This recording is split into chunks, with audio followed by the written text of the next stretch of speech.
എമ്പുരാന്റെ ആദ്യ ഷോ ഇപ്പോൾ നടക്കുകയാണ്. കൊച്ചിയിൽ നിന്ന് അജിത് ബാബു ഉണ്ട് വിവരങ്ങളുമായി. നമുക്കിപ്പം അജിത്ത്, ഗുഡ് മോർണിംഗ്. ഈ പറഞ്ഞതുപോലെ കേരളത്തിൽ അങ്ങോളം ഇങ്ങോളം 750 തിയേറ്ററുകളിൽ റിലീസ്. ഈ 3 പ്രധാനപ്പെട്ട production, Lyca productions, Sree Gokulam movies, പിന്നെ ആശീർവാദ് സിനിമാസ്, 3 വലിയ പ്രൊഡക്ഷൻ ഹൗസുകൾ അണിനിരക്കുന്ന ഒരു വലിയ സിനിമ. അങ്ങനെ മലയാളികൾ ഇത്രയേറെ ആവേശം കൊണ്ട ഒരു ചലച്ചിത്രം, ഒത്തിരി ചോദ്യങ്ങൾ, ഒത്തിരി ആശങ്കകളുമായി നിൽക്കുന്ന ഒരു സിനിമയാണ് ഇപ്പോൾ പ്രദർശനം തുടങ്ങിക്കൊണ്ടിരിക്കുന്നത്. ഇപ്പോ എമ്പുരാന്റെ ഷോ തുടങ്ങിയിട്ടുണ്ട്. എങ്ങനെയുണ്ട് vibe? Ajith, good morning. Sethulakshmi, good morning. Cinema തുടങ്ങി 1 മണിക്കൂർ കഴിഞ്ഞിരിക്കുകയാണ്. തിയേറ്ററിനുള്ളിൽ നിന്ന് ആർപ്പുവീളുകളും ശബ്ദാരങ്ങളും ഒക്കെ കേൾക്കാം.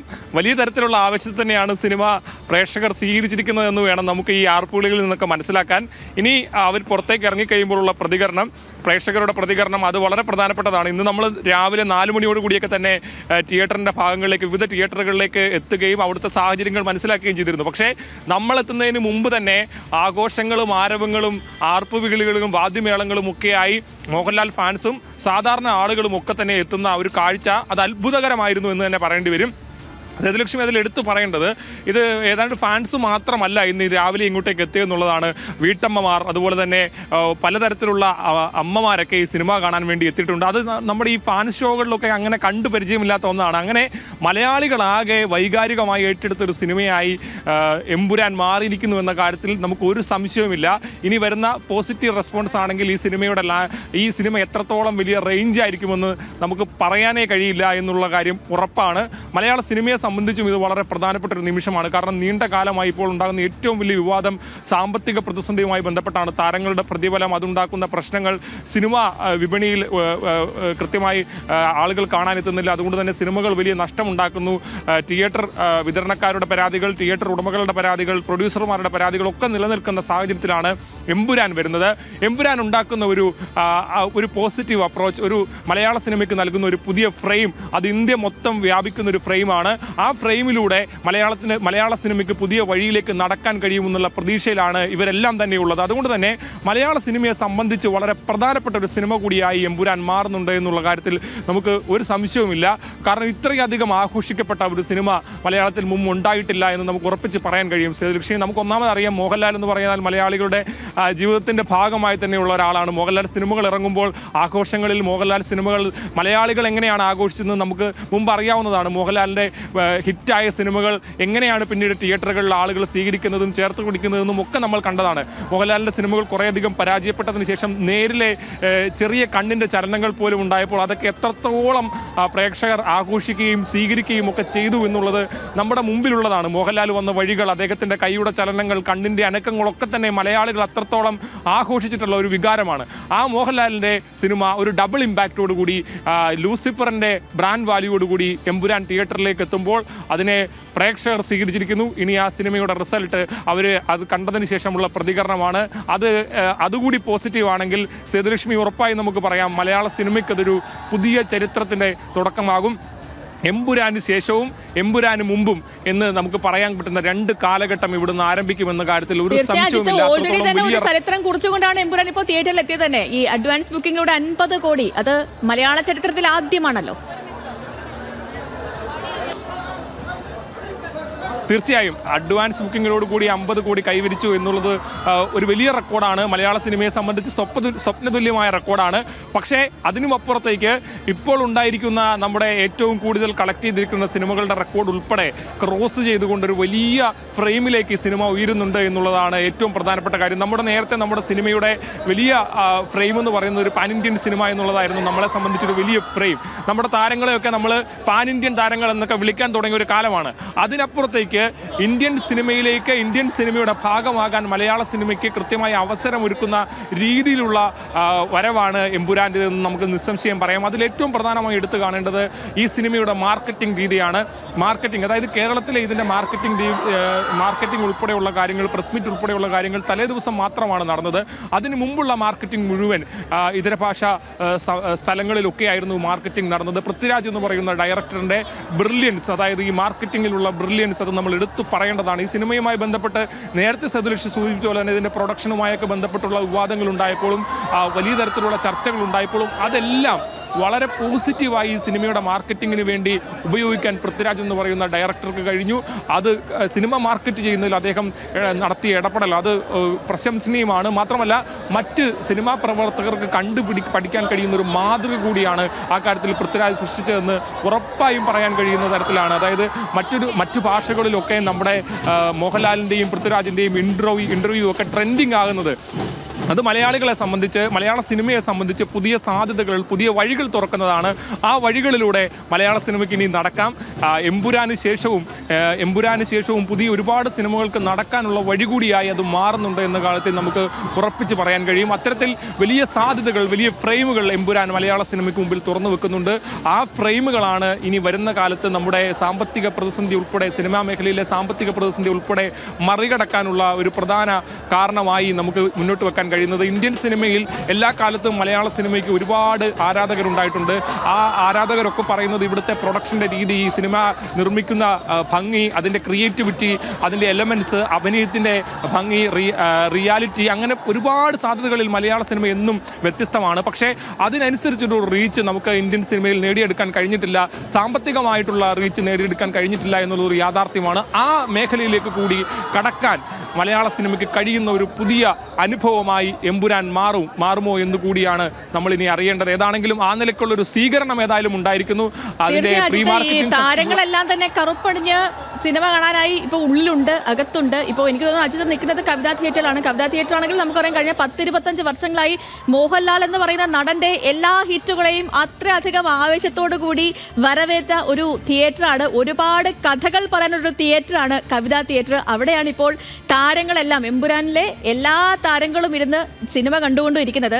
അജിത്ത് ഇപ്പോൾ അതിന് പുറത്താണ് നിൽക്കുന്നത് ഞാൻ മനസ്സിലാക്കുന്നു. ഇപ്പോൾ ആരൊക്കെയുണ്ട് അതിനകത്ത്?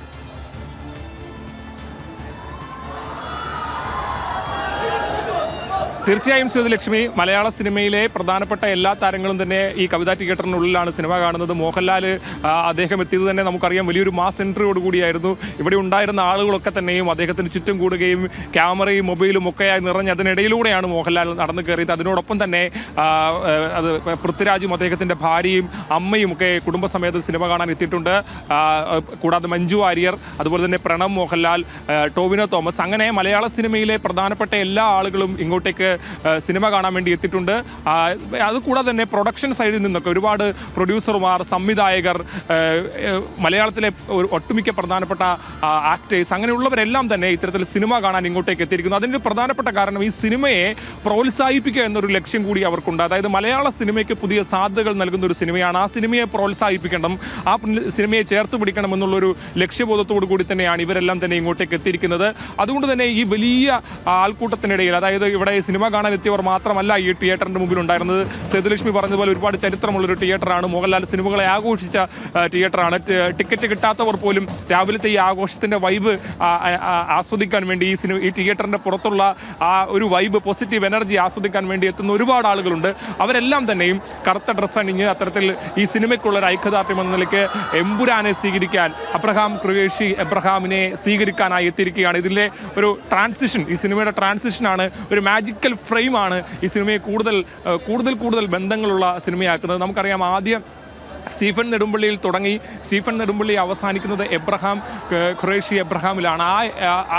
ആ കഥാപാത്രത്തിൻ്റെ തുടക്കം മാത്രമാണ് ലൂസിഫറിൽ ഉണ്ടായിരുന്നത്. ആ കഥാപാത്രം എങ്ങനെയാണ് സഞ്ചരിക്കുന്നത് ഉൾപ്പെടെയുള്ള കാര്യങ്ങൾ അതറിയാനുള്ള ആകാംക്ഷ വലിയ രീതിയിൽ പ്രേക്ഷകർക്കിടയിൽ ഉണ്ട് എന്നുള്ളത് നമ്മൾ എടുത്തു പറയേണ്ടതാണ്. മാത്രമല്ല ഇതൊരു 2 ഇതിൽ അവസാനിക്കുന്നതല്ല, മൂന്നാമത് ഒരു സെഗ്മെൻറ്റ് കൂടി ഓൾറെഡി ഇതിൻ്റെ നിർമ്മാതാക്കൾ ഉൾപ്പെടെയുള്ള ആളുകൾ അനൗൺസ് ചെയ്ത് കഴിഞ്ഞു. ആ മൂന്നാമത്തെ സീക്വൻസ് കൂടി വന്നാൽ മാത്രമാണ് ഇത് പൂർണ്ണമാകുകയുള്ളൂ. അപ്പോൾ അതിൽ രണ്ടാമത്തെ സീക്വൻസിൽ എന്തൊക്കെ മാജിക്കൽ എലമെൻറ്റ്സ് ആണ് കരുതി വെച്ചിരിക്കുന്നത് എന്നുൾപ്പെടെയുള്ള കാര്യങ്ങൾ ഇതിനോടകം തന്നെ വലിയ ചർച്ചയായി. ഇതിൻ്റെ ക്യാരക്ടർ റിവീലിംഗ് ഒക്കെ സേതുലക്ഷ്മിക്ക് അറിയാവുന്നതുപോലെ തന്നെ വലിയ രസത്തിലാണ് ഇതിൻ്റെ ക്യാരക്ടർ റിവീലിംഗ് ഒക്കെ നടന്നത്. ഓരോ ആളുകളെ പരിചയപ്പെടുത്തുന്നു, ഗെയിം ഓഫ് ത്രോൺസിൽ ഉൾപ്പെടെയുള്ള ആളുകളെ സിനിമയിലേക്ക് കൊണ്ടുവരുന്നു, വളരെ മനോഹരമായ രീതിയിൽ അത് മാർക്കറ്റ് ചെയ്യുന്നു. ഒക്കെ ചെയ്യുമ്പോൾ തന്നെയും ഇതിൻ്റെ വില്ലൻ ആരാണ് എന്നുള്ള ചോദ്യം അപ്പോഴും ബാക്കി നിൽക്കുകയാണ്. ഡ്രാഗൺ മാൻ ആരാണ് എന്നുള്ള എന്നുള്ള ചോദ്യത്തിൻ്റെ ഉത്തരം തേടുകയായിരുന്നു കഴിഞ്ഞ കുറേ ദിവസമായി സോഷ്യൽ മീഡിയ. പലതരത്തിലുള്ള ചോദ്യങ്ങളുണ്ടായി. അത് ഫഹദാണോ അല്ലെങ്കിൽ ഈ മറ്റാരെങ്കിലും ആണോ എന്നുള്ള ചർച്ചകളൊക്കെ, അമീർ ഖാൻ ആണോ എന്നുൾപ്പെടെയുള്ള ചർച്ചകളൊക്കെ തന്നെ സോഷ്യൽ മീഡിയയിൽ വളരെ സജീവമായിരുന്നു. പലതരത്തിലുള്ള താരങ്ങളുടെയും പുറത്തുള്ള കൊറിയൻ ആക്ടേഴ്സിൻ്റെയും ഉൾപ്പെടെ പേരുകൾ പറയുന്ന സാഹചര്യം ഉണ്ടായി. അതിൽ പൃഥ്വിരാജ് ആകെ പറഞ്ഞൊരു ക്ലാരിഫിക്കേഷൻ അത് ഫഹദല്ല എന്നുള്ള കാര്യം മാത്രമാണ്. ബാക്കി ആരുടെയും കാര്യത്തിൽ അദ്ദേഹം പറഞ്ഞില്ല. അതുകൊണ്ട് ആ ചർച്ചകൾക്ക് വരെ ഈ സിനിമാ പ്രവർത്തകർ അതിൻ്റെ സാധ്യതകൾ, ആ ചർച്ചകളെ പ്രോത്സാഹിപ്പിക്കുക തന്നെയാണ് ഇതിൻ്റെ സിനിമാ പിന്നണി പ്രവർത്തകർ നൽകിയിരിക്കുന്നത്. ആ ഒരു ദുരൂഹത, അതായത് ആ ഒരു മിസ്റ്ററി ബാക്കി വെച്ചുകൊണ്ടാണ് ഇതിൻ്റെ മാർക്കറ്റിംഗ് നടന്നത്. അങ്ങനെ വളരെ രസകരമായ രീതിയിൽ മലയാളിക്ക് പരിചിതമല്ലാത്ത ഒരു മാർക്കറ്റിംഗ് രീതിയും സാധ്യതകളും ഒക്കെയാണ് ഇതിൽ ഉപയോഗിച്ചിരിക്കുന്നത്. പിന്നീട് സേതുലക്ഷ്മി, നമ്മൾ എടുത്തു പറയേണ്ടത് മലയാളത്തിൽ ഒരിക്കലും പ്രതീക്ഷിക്കാൻ കഴിയാത്ത ഫ്രെയിമുകൾ ആ ട്രെയിലറിൽ തന്നെ നമുക്ക് കാണാൻ കഴിയും. വലിയ ലോകോത്തര സിനിമയുള്ള ഫ്രെയിമുകൾ ഈ സിനിമയിലുണ്ട്. അത് പൃഥ്വിരാജ് എന്ന് പറയുന്ന സംവിധായകന്റെ, അദ്ദേഹം ഈ സിനിമയിൽ നിന്ന് ആർജിച്ചെടുത്ത നമ്മളെല്ലാം ഈ ഒരേപോലെ കാത്തിരിക്കുന്ന ഒന്ന്, ഇതിലെ നായകനാര് വില്ലനാര് എന്നുള്ളൊരു കാര്യമുണ്ട്. പിന്നെ ആ ഡ്രാഗൺ കോട്ടിനുള്ളിൽ ആരാണ്? അജിത്തിന് എന്താ തോന്നുന്നേ? എനിക്കതിനെക്കുറിച്ച് കൃത്യമായി അറിയില്ല. സോഷ്യൽ മീഡിയയിൽ ഒരുപാട് ചർച്ചകൾ നടന്നതുകൊണ്ട് ഇതിൽ ഏതാണ്, ഞാൻ ആദ്യം കരുതിയിരുന്നത് ഫഹദാണ് എന്നുള്ളതാണ് എൻ്റെ ഒരു മനസ്സിലുണ്ടായിരുന്നത്. പക്ഷെ ഫഹദല്ലെന്ന് പൃഥ്വിരാജ്